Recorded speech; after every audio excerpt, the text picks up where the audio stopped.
كان يا مكان كان في قبل وبعد. قبل الفيروس كان العالم واسع وكبير، وعاشت الناس في المدن والقرى، وعملوا حاجات وحشة كتير، وكانوا فاكرين انهم سيطروا على الطبيعة. بيبدأ فيلم النهاردة وكان فيروس قاتل سيطر على العالم، وكانت الناس مستخبية في البيوت ومحدش بيخرج. وبنشوف واحدة اسمها ليو وكانت بتربي بنات اخوها بعد ما مات هو ومراته. وكانت ليه عملت مكان في الغابة وسميته لازا.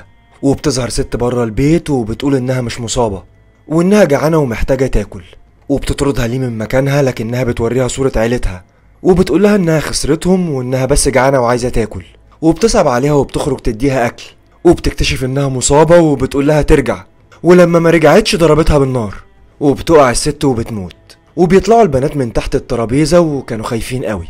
وبتمر 10 سنين على الاحداث دي وبنشوف ولد مضروب جامد، وكان الولد ده اسمه اوين وكان بيستخبى من حد وخايف وبيمشي بسرعة ناحية الغابة.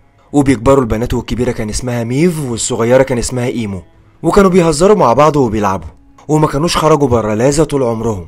وبتجري ايمو تلعب في الغابة وبتروح ميف عشان تجمع فاكهة، وبتتفاجئ ان في كوخ معمول من المشمع وبتراقب من بعيد، وبيكون ده اوين المصاب بجروح. وبتكون دي اول مرة تشوف فيها راجل، وكانت عمتهم ليه راجعة من بره وهي الوحيدة اللي كانت بتخرج تجيب الطلبات.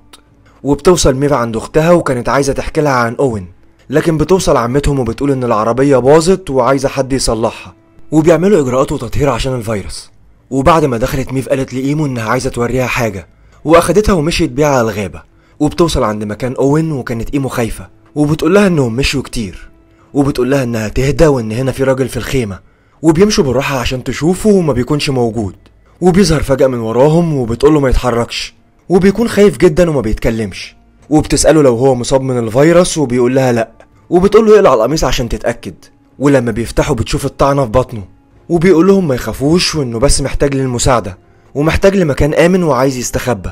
وبتقوله ميف ان هو يوم واحد بس ويمشي، وبيسيبوه وبيمشوا. وبتقول ايمو انه ممكن يموت وان المفروض انهم يساعدوه وانهم مش لازم يقولوا لعمتهم ليه. وبيروحوا على البيت وكانوا بيهزروا مع بعض وكانوا بيتكلموا عن اوين.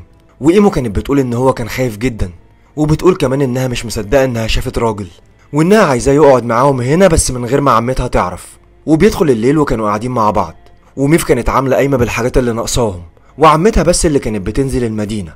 وبتسالها ميف عن الوضع في المدينه، وقالت انهم مش لازم يفكروا انهم يسيبوا لازا لان الوضع هناك صعب، وكانت بتخوفهم دايما من المدينه وان العصابات مالين المكان وبيعذبوا الستات، وانها بتحميهم انهم يشوفوا الحاجات دي. وبيطلعوا عشان يناموا لكنهم بيجهزوا ادوات عشان يروحوا عند اوين بعد ما اتاكدوا ان عمتهم نامت. وبينزلوا بالراحه وبيتسحبوا وبيطلعوا بره، وبيمشوا في الغابه لحد ما بيوصلوا عنده. ولما دخلوا عليه ما كانش بيتحرك وخافوا وافتكروه مات، لكنه كان نزف كتير وفقد الوعي. وبتقول ايمو ان هو محتاج يتخيط وانهم ياخدوه معاهم على القبو، وما كانتش ميف موافقه على كلامها، وبتقول لها انهم لو ما عملوش كده هيموت. وقالت ايمو انها هتعمل كده لوحدها، وبيصعب عليها وبتروح تساعد اختها. وبيسحبوه وبيمشوا بيه وبيوصلوا بيه على البيت وبيدخلوه القبو. وكانت ايمو مش مصدقه لسه ان في راجل قدامها، وما كانتش على بعضها وبتبصله جامد. وبتفك القميص عشان اختها تخيط الجرح. وبيسمعوا صوت خطوات عمتهم وبيخافوا، وبتفتح الباب وبتدخل عليهم وبتتصدم وما بتكونش مصدقه نفسها، وبتزعق فيهم جامد وقالت لهم انهم مفروض يحموا لازا، وانهم ما سمعوش كلامها وغلطوا غلطه كبيره، وانهم لازم يرجعوه بره في الغابه، وانهم يحمدوا ربنا ان محدش يعرف مكان لازا. وبتعيط ايمو وبتقول انهم بس يسيبوه معاهم لحد ما يخف وبعدين يمشوه. وقالت ميف انهم لازم يعملوا كده فعلا وياخدوا منه معلومات، وبتوافق ليه وهي زعلانه. وتاني يوم الصبح وبيفوق اوين، وكانوا بيحضروا الفطار وسمعوا صوت من القبو، وكان خايف وبيخبط. وبينزلوا عنده بسرعه وبيهجم على ميف، وبتضربه وبتقوله ان هم انقذوا حياته وانه يهدى عشان ما تخلصش عليه، وانهم هيسيبوه يقعد معاهم بقوانين البيت، وانهم لقوه انقذوه ووفروا له مكان واكل. وقال ان هو مش هيأذي حد وانه عايز بس يفضل مستخبي عندهم. ولما قالت له يوعدهم ان هو ما يعرفش حد مكانهم، قال لها انه اصلا ما يعرفش هو فين. وبيسيبوه وبيطلعوا، وبتروح ايمو تحط ميك اب وبتتزوق. وكانت ميف مش عاجبها اللي بتعمله اختها. ولما بيدخل الليل بتروح العمه ليه عند اوين، وبتفتح له القميص وبتطمن على الجرح. وبيصحى وبتقول له ان البنات ما خرجوش بره لازا قبل كده وانها مش عايزاهم يتأذوا. وبيقول لها ان هو محتاج لازا زيهم وانه مش عايز يخرج بره تاني. وبيطلع الصبح وبيروحوا البنات عنده، وبتقول له ميف ان هو لازم يستحمى ويغير على الجرح. وبتعرفه ان لازا ليها مبادئ وان اولهم النظافه وان في قوانين في المكان لازم يمشي عليها. وبتروح ايمو وبتساعده، وبيدخل الليل وكانت ميف مع عمتها وبتحكي لها انها على طول بتحلم انها بتغرق، وان ايمو بتبقى شايفاها وبتفتكرها بتهزر، وبتقول لها ما تاخدش في بالها وانها لازم تراقب اختها وما تشيلش عينها من عليها. وبتقول لها ميف انها عايزه تخرج معاها المره الجايه وهي بتجيب الطلبات. وبتدخل تنام ميف وبعد شويه بتقلق وما بتكونش اختها في سريرها، وبتقوم وبتنزل على القبو عند اوين وبتشوف اختها ولقيتها في علاقه معاه وبتسيبهم وبتمشي. ولما بيطلع الصبح بتكون متضايقه جدا وبتدخل عند اختها وقالت لها ان الفراخ بتموت وان ده بسبب اللي عملته مع اوين، وبتقول له ان هو قذر وخلى المكان قذر زيه، وان ايمو هي كمان بقت زيه. وبتضحك ايمو وبتقول لها ان هي غيرانه، وبتضربها ميف بالقلم جامد وبتروح تهجم عليها وبيضربوا بعض. وبتسمع عمتهم الصويت وبتدخل عندهم جري، وهي بتزعق معاهم بيسمعوا صوت موتوسيكلات بره، وبيقول لهم اوين انهم لازم يستخبوا، وبيجروا فعلا يستخبوا، وكان كل واحد فيهم ليه مكان يستخبى فيه، واختفوا وكأنهم مش في البيت. وبتظهر عصابة بموتوسيكلات وشكلهم حرامية، وكان في واحد بيقول ان ده باين عليه بيت الساحرة العجوزة، وكان قصده على عمتهم ليه. وبيكسروا الباب وبيدخلوا فعلا على البيت، وكان الولد ده زعيم العصابة بتاعهم، وبيلفوا في البيت كله وبيدوروا على اي حاجة يسرقوها. وبتاخد البنت اللي معاهم العروسة بتاعت ميف وبتحطها في شنطتها، وبتدخل عندها الأوضة وبتدور على اي حاجة دهب. وميف كانت مستخبية تحت السرير، وكان باقي العصابة في المطبخ وبيلموا الأكل. وكانت ايمو مرعوبة، وبتلاقي البنت دهب في الدرج وبتفرح وبتخبيه. وبيظهر الزعيم وبيقول لها هات الدهب، وبتقول له انها ما لقتش دهب ولا حاجة، وبيضربها وبيقول لها انها كدابة، وبيسيبها وبينزل على تحت. وبيخرج بره وبيشوف القميص بتاع اوين، وبيخرجوا كلهم من المكان وبيمشوا. وبتخرج ليه وبتقول انهم كانوا بيدوروا على الواد ده، وبتروح بسرعة عنده وبتقول له انه يعرفهم، وان نفس العلامات اللي على جسمه موجودة عندهم. وبتوقعه وبتقول له يعترف بسرعة والا هتموته، وبيعترف ان هم اصحابه. وبتدافع عنه ايمو وبتقول لها ان هو ميكانيكي وهيصلح العربية. وبتقول ميف انهم لمسوا كل حاجة وان المكان لازم يتطهر بسرعة، وقالت ليه ان هو ما يستحقش الحماية اللي احنا اديناها له، وان كده مكان لازم اتعرف. وبيدخلوا البيت وبيطهروا وبينضفوا المكان. وبتكتشف ميف ان العروسة بتاعتها اتسرقت وكانت زعلانة قوي. وتاني يوم الصبح وكان اوين بيصلح العربية، وبتكون ليه واقفة ومتابعاه. ولما بيدخل الليل بتقوله ان هي اديته مكان على الترابيزة معاهم وانه لازم يشكرها، وبيمسكوا ايدين بعض عشان القسم. وكانت ميف قرفانة منه، وكانت عمتهم ليه هتخرج في الفجر عشان تجيب طلبات من المدينة.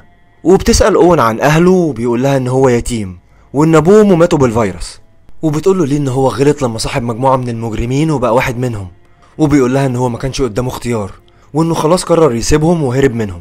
وعند الفجر وطلعت ليه واخدت عربيتها وكانت في طريقها للمدينة. وبتصحى ايمو وبتبص على اختها وما كانتش موجودة في سريرها، وبنعرف انها ركبت العربية من غير ما عمتها تشوفها. وبتوصل عند الماركت وبتنزل، وبتقوم ميف وبتشوف القطر وما كانتش مصدقة ان الحياة ماشية عادي، وفهمت ان عمتها كانت بتضحك عليهم. وبتنزل من العربية وبتشوف ناس عادية وحياة، وبتشوف العصابة وبتروح عندهم. وبتقول للبنت ان العروسة دي بتاعتها، وبياخدها من ايديها وبيديها لميف، وبيمسكها وبيقول لها ان هو عارف ان اوين عايش معاهم. وبتنكر طبعا وبيقول لها ان هو مش هيسيبه. وبترجع ليه وبتدخل عليها وبتسألها انه من امتى المكان امن، وانها ليه عملت كده، وانها كانت فاكرة ان مفيش شوارع ولا ناس عادية. وقالت لي ان الفيروس هيرجع يهجم تاني، وانها عملت كده عشان مصلحتهم، وانها عايزة تحميهم وطول عمرها بتعمل كده، وانها برضو حرة في الاختيار ولو عايزة تسيب لازا براحتها. وقالت ميف انها حبت المكان جدا وكانت سعيدة. وفي البيت والاخت ايمو ما كانتش على بعضها، وبتروح عند اوين وبتقعد معاه. وبتكون ميف في طريقها للرجوع ومش مصدقة ومذهولة، وكانت مشاعرها متلخبطة، وكانت البلد عايشة عادي خالص. وبيحكي اوين مع ايمو وبيقول لها ان العيال دي مش هيسكتوا غير لما يلاقوه. وبتوصل ليه وميف على البيت، وبتقابلهم ايمو وبتسأل اختها على شكل المدينة، وبتقول لها انها يا ريتها ما كانت طلعت وان الدنيا بايظة.